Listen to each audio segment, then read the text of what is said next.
All right, we're bringing the band back together. So said Elwood and Jake. This is a little bit of fun we had with the meme. I reached out yesterday to Sean Roberts.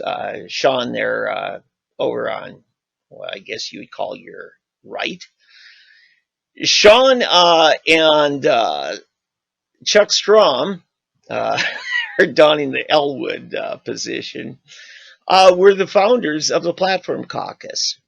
What 3 years ago now, and that led to pretty strong rallied positions against the largest tax increases in Oklahoma history.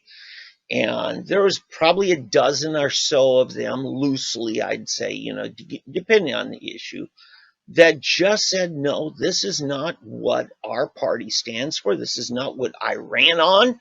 And this is breaking faith with my constituents. And so these guys were part of that famous Platform Caucus. Well, Sean's back. He's unopposed for another term.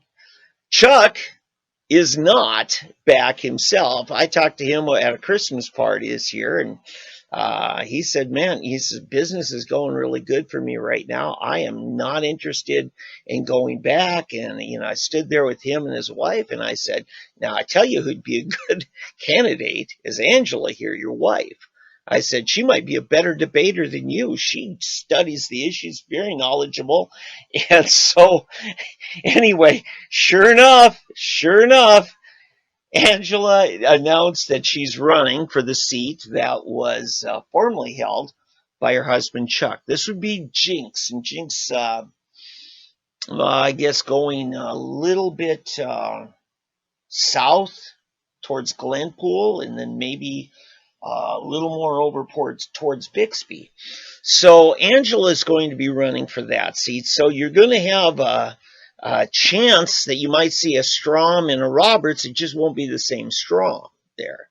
So she's one of the interesting people that is going to be a race to watch, because it's up against a very, very well-funded and supported race by the incumbent Sheila Dills. Sheila, of course, won in a race against her husband, against Chuck.